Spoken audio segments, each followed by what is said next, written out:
Hi hello నమస్కారం సమస్సుడా ఇప్పుడు మన మన జీవన అంశాలలో మన జీవన అంశాలు ఎందు ఉన్నటువంటి విషయాలలో ఈ విషయాన్ని గురించి తెలుసుకుందాము, అర్థం చేసుకుందాము.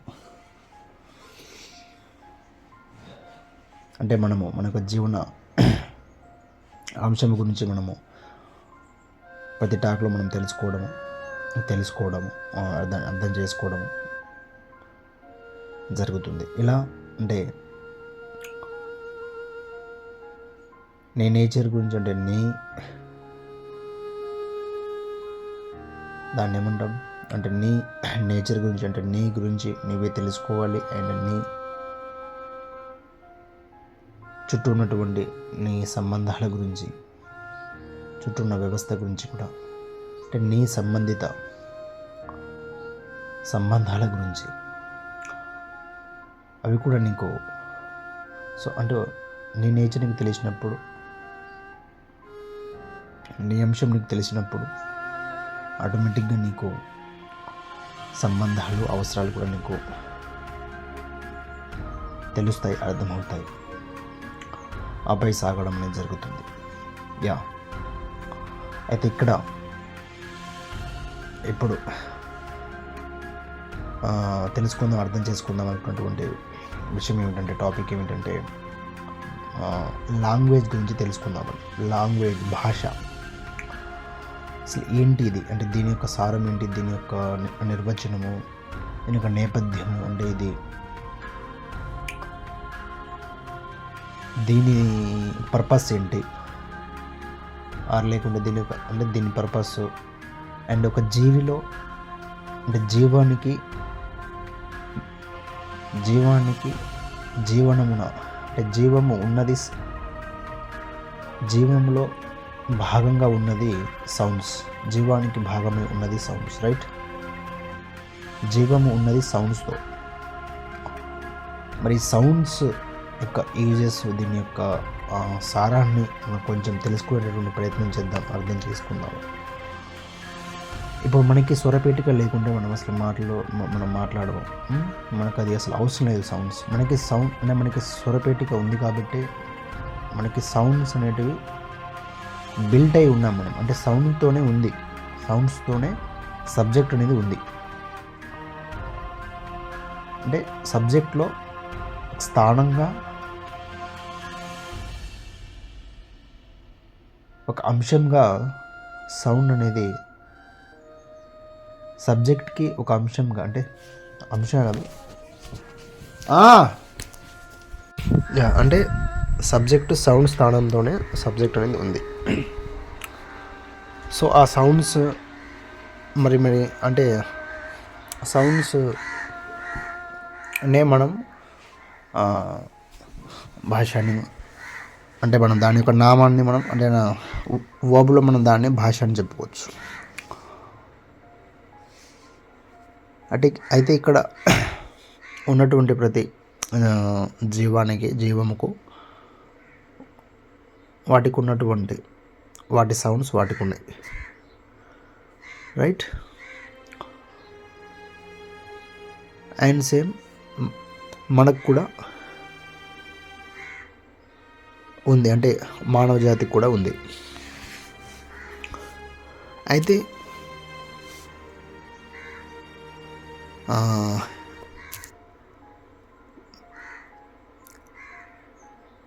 అంటే మనిషి యొక్క సౌండ్స్ని చూసుకుంటే, మిగతా వాటి సౌండ్స్ చూసుకుంటే, మిగతా జీవుల యొక్క సౌండ్స్ అనేటివి, సౌండ్ అనేది ఒక రిథంలో సాగడం అనేది ఉంది. మనది ఒక రిథంలో కాకుండా, మనది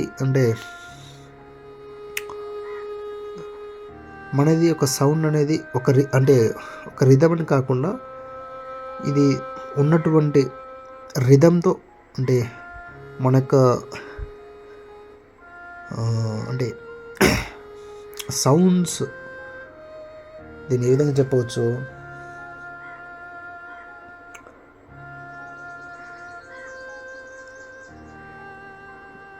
అంటే ఒక ఫిక్స్డ్ డిజైనింగ్ కాకుండా మనకు సౌండ్స్ అనేటివి డిఫరెంట్ సైడ్స్లో అంటే దాని నుంచి అంటే స్వరపేటిక నుంచి దాని యొక్క స్థాయి, దాని యొక్క ప్రమాణం ఎంతవరకు ఉందో అక్కడి నుంచి వచ్చేవి, అక్కడ నుంచి జరిగేటటువంటి సౌండ్స్ అన్నీ కూడా అక్కడి నుంచి జరగటం, అంటే అక్కడి నుంచి జరగటానికి ఎంతవరకు మనకి అంటే అవకాశం ఉందో, లేకుంటే ఎంతవరకు జరగటానికి వీలుందో అండ్ ఎలా జరగడానికి వీలుందో అంటే ఆ టైప్గా మనిషి యొక్క సౌండ్స్ అనేటివి జరుగుతూ ఉంటాయి. అంటే మనిషి యొక్క సౌండ్ యొక్క స్థానం అనేది ఉంది. రైట్. అయితే ఇక్కడ నేను ఇక్కడ అర్థం చేసుకోవాలనుకున్నటువంటి పాయింట్ విషయం ఏమిటంటే ఈ సౌండ్ ఒక నేపథ్యాన్ని అంటే సౌండే లాంగ్వేజ్ అనమాట. రైట్. దాన్ని మనం లాంగ్వేజ్ అని కూడా అంటాము. అయితే ఈ లాంగ్వేజ్ యొక్క నేపథ్యాన్ని మనము తెలుసుకోవాలంటే దీని యొక్క సారాన్ని మనం అర్థం చేసుకుందాము. అంటే ఏంటి, దీని యొక్క పర్పస్ ఏంటి, వాట్ అని తెలుసుకుందాం. దీన్ని తెలుసుకునే ముందు ఫస్ట్ మనం తెలుసుకోవాల్సినటువంటి ఇంకొక పాయింట్ ఏమిటంటే ఈ విద్య అనేది మనకి తెలిస్తే విద్యలోనే అంటే విద్యకి తోడైనది లాంగ్వేజ్ అనమాట. అంటే విద్యను తెలియజేయడానికి, తెలుసుకోవడానికి అంటే విద్య అనేది తెలియజేయబడుతుంది అండ్ తెలుసుకోబడుతుంది భాష ద్వారా. రైట్. సో మనం ముందుగా ఇప్పుడు మనం విద్యని తెలుసుకుందాం. అంటే విద్య నిర్వచనం ఏంటి? ఇప్పుడు విద్య అంటే ఏంటి అంటే సబ్జెక్టు ఉన్నటువంటి థింగ్ ఆర్ సబ్జెక్టు తను సాగడానికి, తను కదలడానికి, తన యొక్క అంశంతో తను సాగడానికి, కదలడానికి, తనకు ఉపయోగమైనటువంటి, తనకు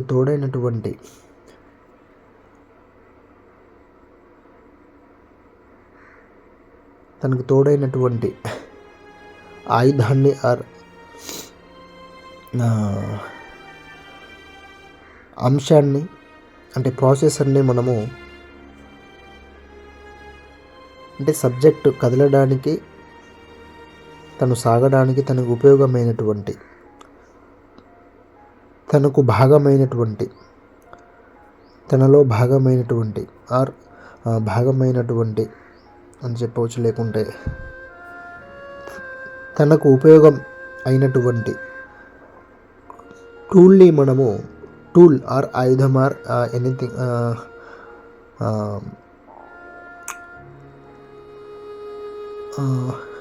ఉపయోగమైనటువంటి టూల్ని, ఆయుధాన్ని మనము విద్య అని అంటాము. అంటే దీన్నే అంటే ఇదే అంటే విద్య అంటే మళ్ళీ అది ఎక్కడి నుంచి అది అంటే అది ఏ అంశం నుంచి అంటే అది ఏ అంశానికి సంబంధించింది అదే మెదడు, మైండ్. అంటే సబ్జెక్ట్కి ఎందుకు ఉన్నదే మైండ్. రైట్. సబ్జెక్ట్ సాగడానికి, సబ్జెక్ట్ కదలడానికి,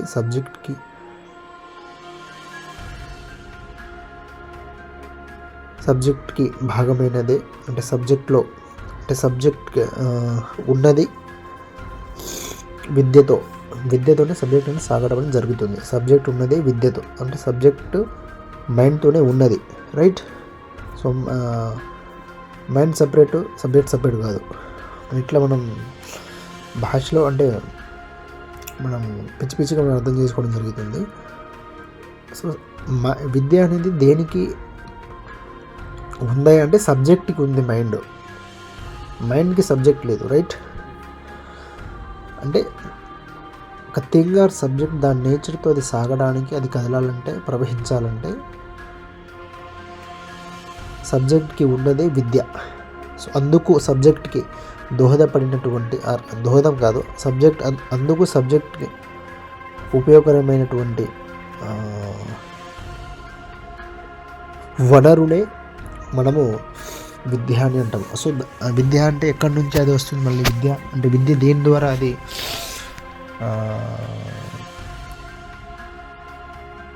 అంటే విద్య దేనికి సంబంధించింది, దేనికి క్యారెక్టర్కి సంబంధించింది? అదే మైండ్ అంటే మేధస్సు విద్య అనమాట, రైట్? దాన్ని మనం ప్రాసెస్ అని కూడా అనవచ్చు, వాట్ ఎవర్, ఇంకా ఏ రకరకాల పేర్లతో మనం చెప్పుకోవచ్చు. అంటే తన వర్క్తో తను సాగాలంటే కదలడానికి సబ్జెక్ట్కి మైండ్ అనేది ఉపయోగమైంది, రైట్? అయితే సో ఇక్కడ వరకు అవసరం మీకు అంటే ఇది అర్థమైంది కదా. మళ్ళీ ఇక్కడ చెప్తున్నాడు, సబ్జెక్టు ఆర్ థింగ్ ఉన్నది తన నేచర్తో, తన అంశంతో తను సాగాలంటే, తను కదలాలంటే తనకి ఒక వనరు అనేది అవసరం, అంటే ఒక విద్య అనేది అవసరం, ఒక వ్యవస్థ అనేది వ్యవస్థ. అంటే తను చేయాల్సింది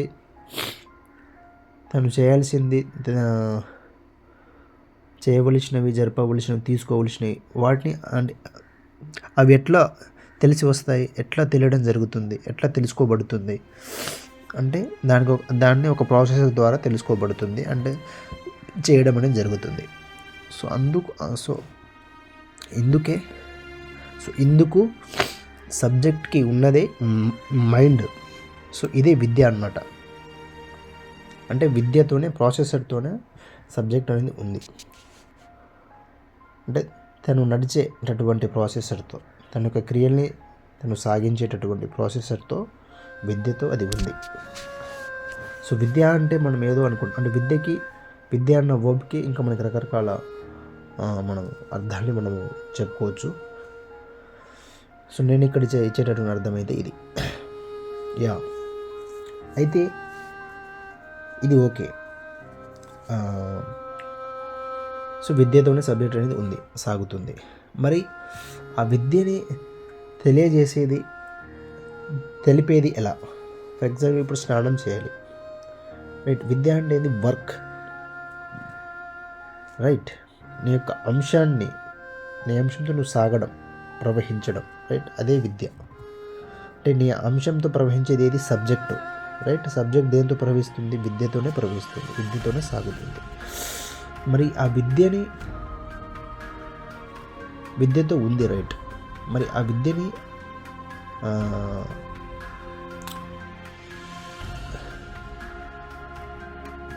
ఉంది. మరి ఆ విద్యని తెలుసుకోవాలంటే, దాన్ని తెలియజేయాలంటే, ఇంకా సబ్జెక్ట్కి అవసరమైనటువంటి సంబంధాలతో అది సాగాలంటే, అంటే తన మొత్తం అంశంతో తను సాగాలంటే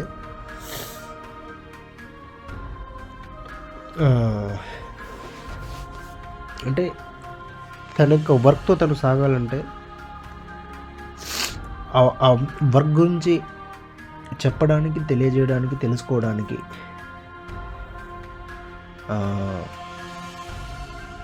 అవసరమైనటువంటి ఆర్ భాగమైనటువంటి, ఉపయోగమైనటువంటి, తోడైనటువంటి మాధ్యమాన్ని మనము భాష అని అంటాం, లాంగ్వేజ్ అంటాం. అంటే విద్యను తెలపడానికి, విద్యను వర్ణించడానికి, నీ యొక్క విషయాన్ని వర్ణించడానికి, సబ్జెక్ట్ యొక్క విషయాన్ని తెలపడానికి, సబ్జెక్ట్ యొక్క సంబంధాన్ని తెలుపుకోవడానికి, ఒక జాతి యొక్క సంబంధాన్ని, ఒక జాతి యొక్క అవసరాన్ని తెలుపుకోవడానికి, తెలుసుకోవడానికి, తెలియజేయడానికి, నేర్చుకోవడానికి, వాట్ ఎవర్, అన్ని రకాలుగా అన్నమాట. మొత్తం జీవన సారాన్ని, జీవన అంశాన్ని, జీవన ప్రక్రియను చెప్పుకోవడానికి, తెలుసుకోవడానికి, నేర్చుకోవడానికి. అంటే మన విద్యతో ఉంది, బట్ ఆ విద్యను దేంతో నువ్వు చెబుతావు, అంటే ఆ విద్యను ఎట్లా మనం తెలియజేస్తాము. సో అది ఒక సౌండ్ రూపంలో అది తెలియజేయబడుతుందండి. సో ఆ సౌండ్ రూపంలో అంటే సౌండ్ నువ్వు ఏది పడితే అది నువ్వు సౌండ్ చేస్తే అది నీకు అర్థం కాదు, అండ్ సేమ్ అవతల ఆబ్జెక్ట్ కూడా నీకు, అంటే అవతల దానికి కూడా అది అర్థం కాదు. అందుకనే సౌండ్స్ని, అంటే మనకి సౌండ్తోనే ఉంది కదా, సౌండ్ స్థానంతోనే ఉన్నాము. సో అందుకనే ఆ యొక్క సౌండ్స్ని అంటే ఈ యొక్క ప్రాసెస్ని, అంటే ఈ యొక్క వ్యవస్థని ఒక అర్థవంతమైనటువంటి వేలో దీన్ని డిజైన్ చేయడము, సృష్టి జరగడము, అవ్వడము జరిగింది. అండ్ అది జీవనంలో రావడం జరిగింది కాలక్రమేణలో, క్రమక్రమంగా. ఇప్పుడు మనకి సౌండ్ అని చెప్తున్నాను, అంటే ఇప్పుడు ఏది పడితే అది నువ్వు సౌండ్ చేస్తే అది దానికి ఒక అర్థం ఉండదు. ఫర్ ఎగ్జాంపుల్, ఇప్పుడు నీ యొక్క బాడీలో ఒకనొక ప్లేస్ ఎందు నీకు నొప్పి పుడుతుంది, ఆర్ ఏదైనా జరిగింది, ప్రాబ్లం వచ్చింది, అప్పుడు నువ్వు దాన్ని ఎట్లా చెప్తావు, ఎట్లా సూచిస్తావు దాన్ని? సరే, మన యొక్క బాడీ పార్ట్స్ ద్వారా మనం కొంతవరకు దాన్ని ఎక్స్ప్రెస్ చేయవచ్చు, కమ్యూనికేషన్ చేయవచ్చు. కానీ పాయింట్ ఆఫ్గా నువ్వు కరెక్ట్గా క్లియర్గా చెప్పాలంటే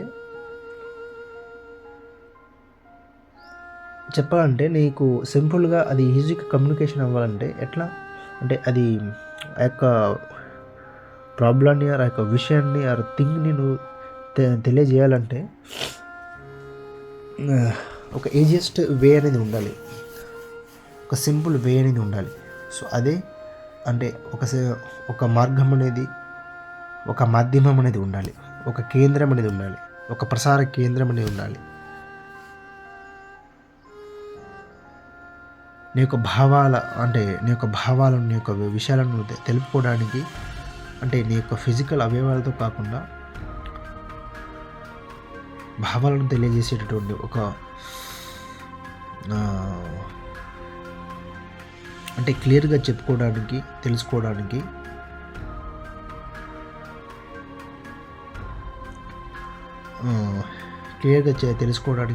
చెప్పుకోవడానికి ఒక అర్థవంతమైనటువంటి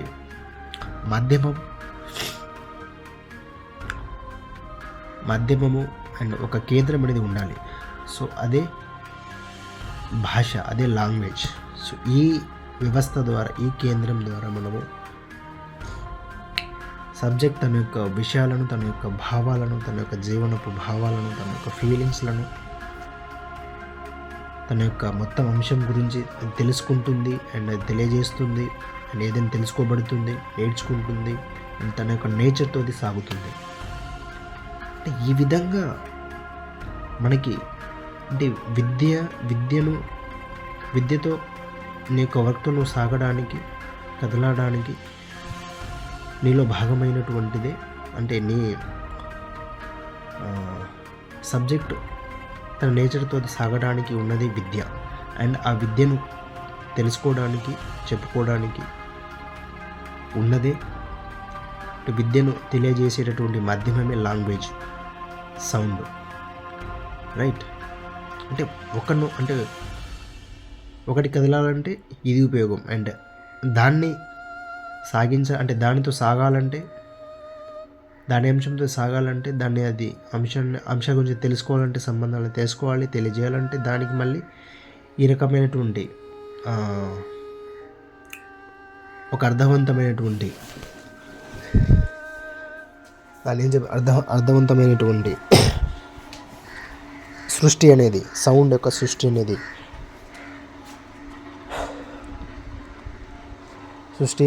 అనేది జరిగింది, అవసరమైంది. రైట్? సో ఈ విధంగా సబ్జెక్ట్కి అత్యంత ముఖ్యమైనటువంటి స్థానం,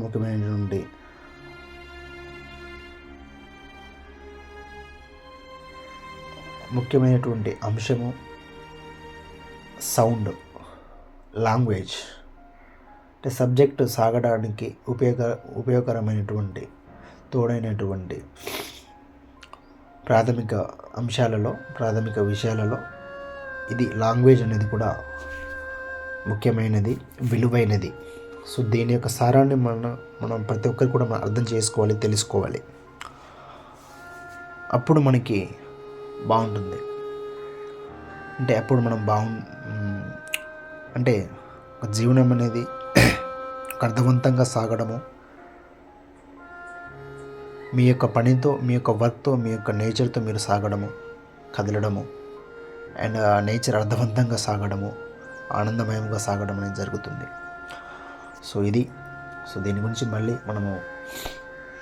మనం తెలుసుకుందాము, అర్థం చేసుకుందాం ఇంకా క్లారిటీగా, ఇంకా స్పష్టంగా.